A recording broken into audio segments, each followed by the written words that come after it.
What if one of the friendliest things Americans do every day is also one of the first things that quietly confuses many Scandinavians? Not because it's wrong, and not because Scandinavians believe their way is better, but because the two cultures were shaped by completely different histories, different landscapes, and very different ideas about what makes a good life. An American visitor might arrive in Sweden expecting culture shock from the language or the food. Instead, it's often the smallest everyday moments that feel the most surprising. A smile from a stranger, a conversation in a grocery store, a giant cup of coffee, or the feeling that everyone always seems busy.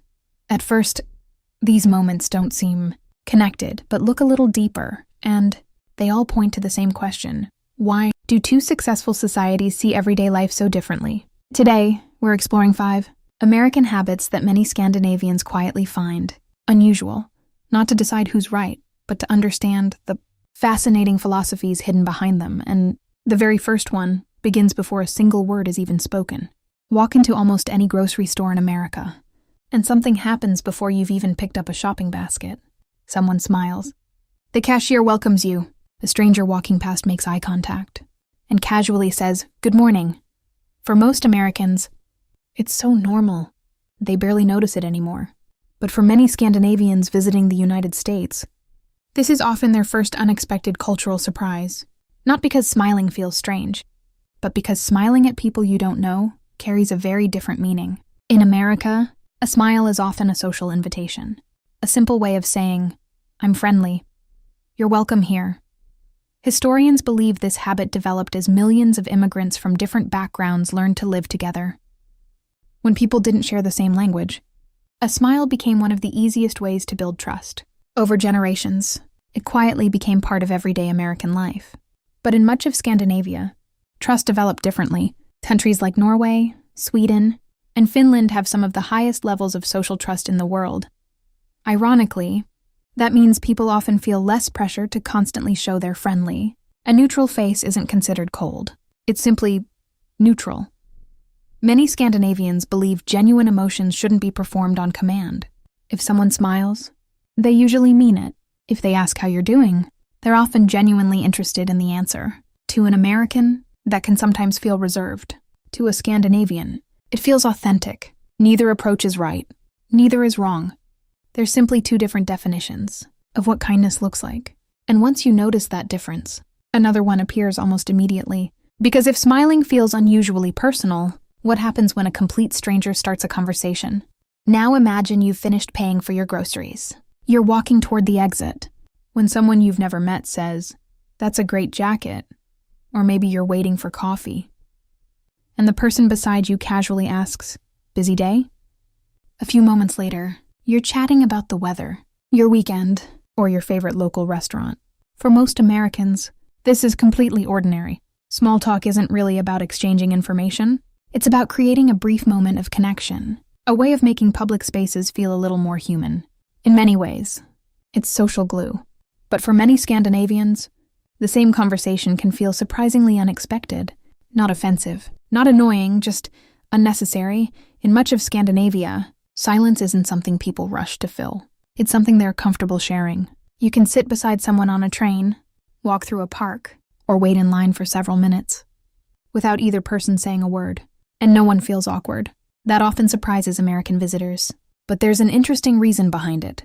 For centuries, much of Nordic life was shaped by smaller communities, vast forests, and long winters. Privacy wasn't seen as loneliness. It was seen as respect. Many people learned that being present with someone didn't always require conversation. Modern psychologists have noticed something similar. In societies with high social trust, people often feel less pressure to constantly reassure one another through words. Silence doesn't signal discomfort. It signals ease. Of course, once Scandinavians get to know someone, the conversations can be thoughtful, warm, and surprisingly deep. The difference isn't that they dislike talking. It's that they often prefer meaningful conversations over automatic ones. And that raises another fascinating question. If Americans and Scandinavians communicate so differently, what happens when they start comparing the things they own? Because that's where one of the biggest cultural differences becomes impossible to miss. Ask almost any Scandinavian about their first trip to America, and many won't start by talking about the people.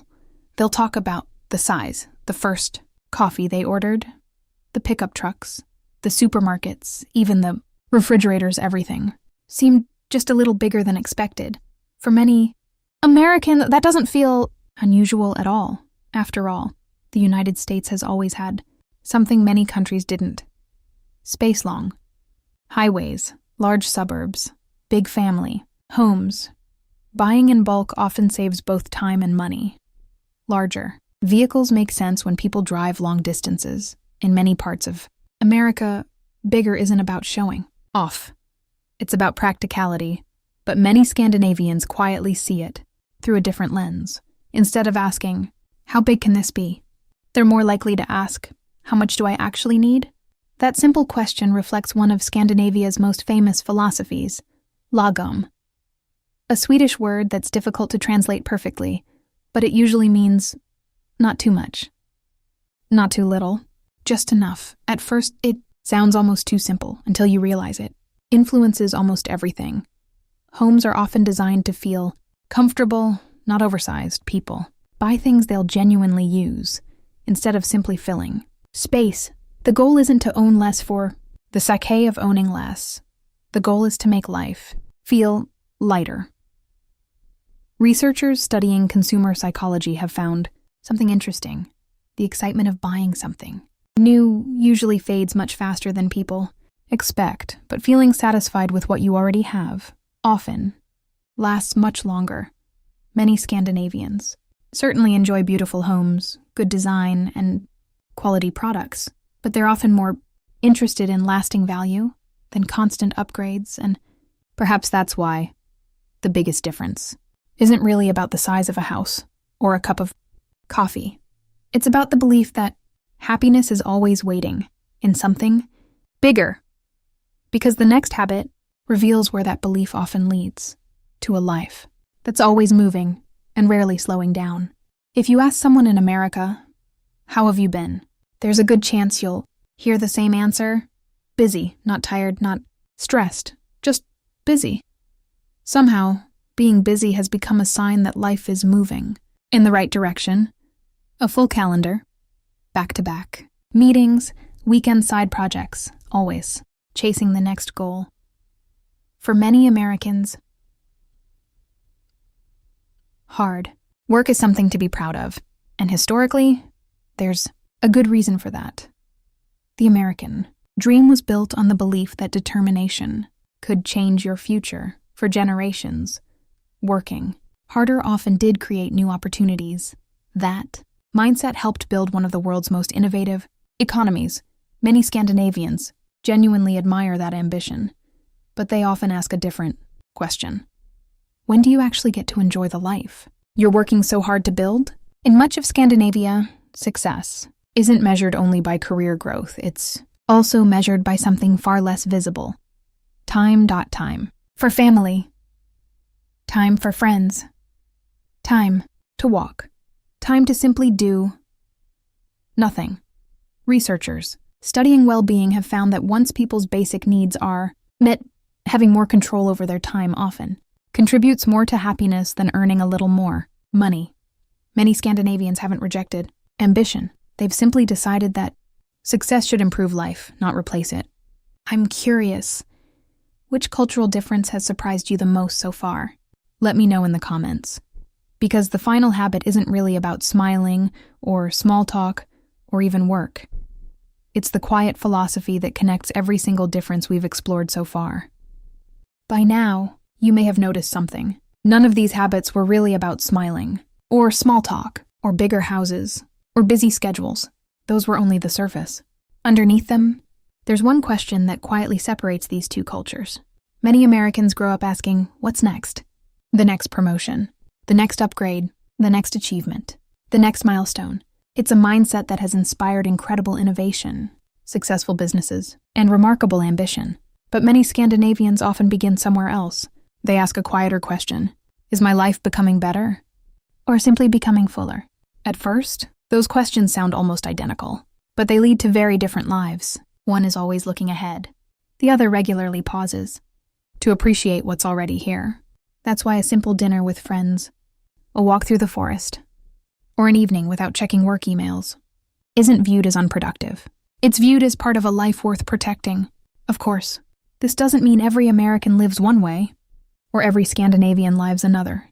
No country is that simple. These are cultural tendencies, not universal rules.